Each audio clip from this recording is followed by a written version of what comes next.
everyone. My name is Shreya Gupta and I am Associate Legal Executive in Haryana Real Estate Regulatory Authority.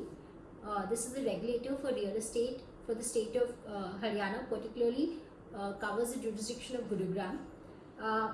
As per this authority has been formed under the Real Estate Regulation and Development Act of 2016, and it is a function of the authority as per section 33 of the Act to create awareness about the policies and of the real estate sector, pertaining to the real estate sector, and therefore in pursuance of that I am making these presentations.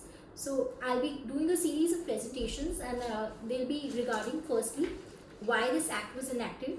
Real estate sector was left unregulated for a very long period of time. We had regulators for other sectors. We had TRAI for telecom, we had SEBI for capital markets, but we did not have a regulator for real estate. So what were the changes that necessitated the creation of a specific real estate regulator for real estate sector? And that is my part one of my presentation. Secondly, how RERA has been a game changer for the sector.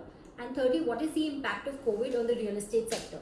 So in this particular presentation, I'll be covering my first part. So what led to the creation of what led to the enactment of the Real Estate Regulation and Development Act? Now, firstly, just to give a brief background, right to housing is a basic universal right. Kapda, roti, makan, these are basic universal human rights. This has also been recognized internationally in various covenants such as UDHR, Universal Declaration of Human Rights, ICESCR.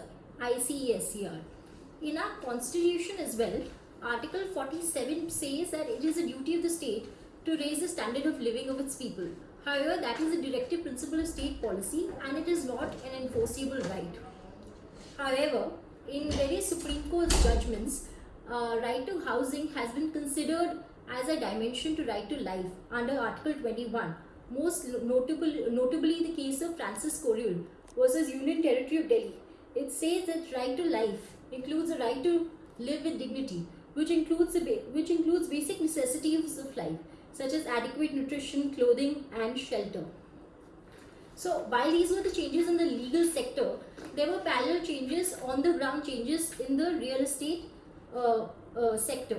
So firstly, like in 1960s, the trend was that a developer or a builder would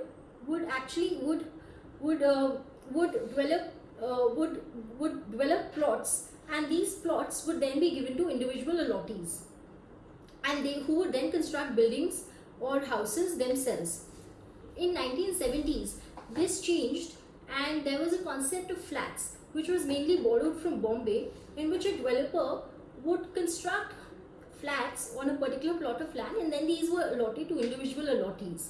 So and it was as per the rule at that time, the builder was to transfer the entire land on which this type of housing was situated to the particular allottees. But it sometimes happened that the builder did not do that because they thought that they could retain some part of it lest the FAR increases. Now, FAR is the floor area ratio. Floor area ratio is the density of construction on a particular plot of land.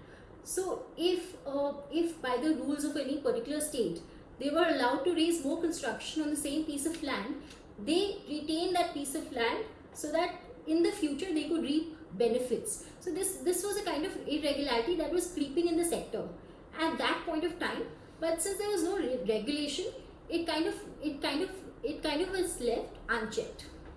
So subsequently, the concept of flats gave way to the concept of group housing societies. Now these were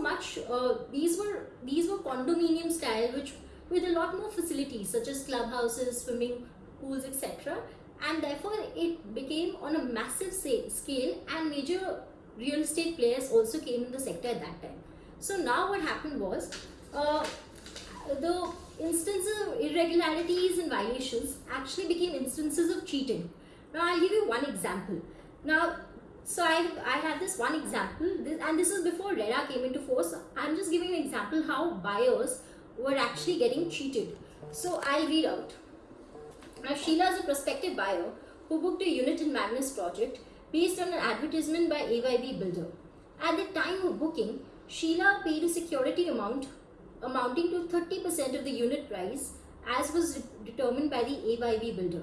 Now firstly, there is an advertisement by a builder which is advertising a particular group housing society. Sheila gets lured by the same and she goes and books an apartment with a builder, and she pays a security amount which is 30% of the total consideration for that amount. At that time, when she is booking the application, the format of the builder-buyer agreement is not shown to Sheila.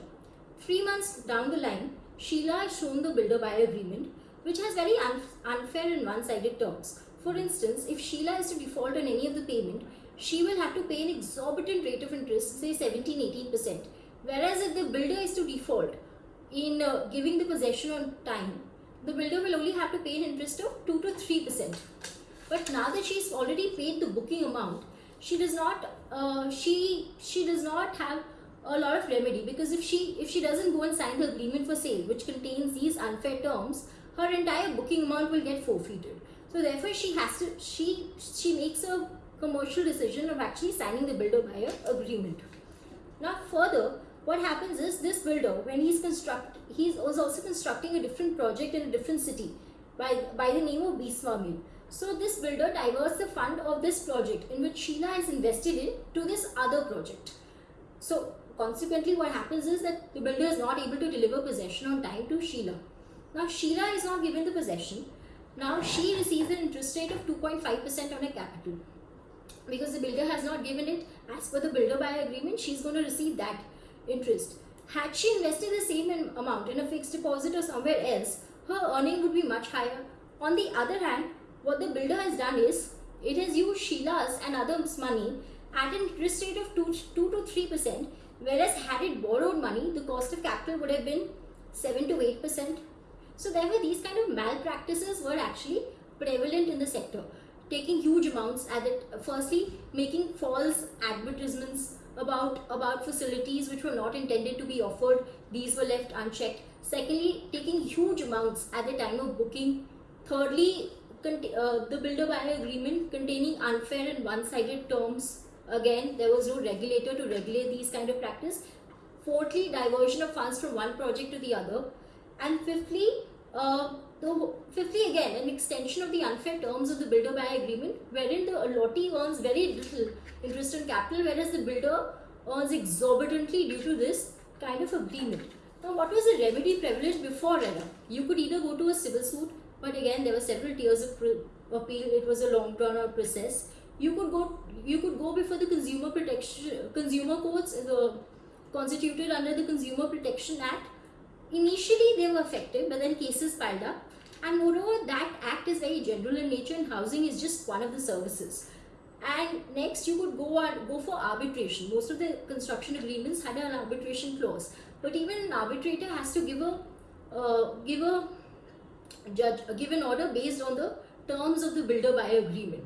So, and the terms of the builder-buyer agreement in this case that we've seen were in itself a very unfair and one-sided. So therefore, even that wasn't effective in actually remedying the situation. And this kind of necessitated the development of a special regulator for real estate. Now, it's also very important to mention the importance of the real estate in our economy. A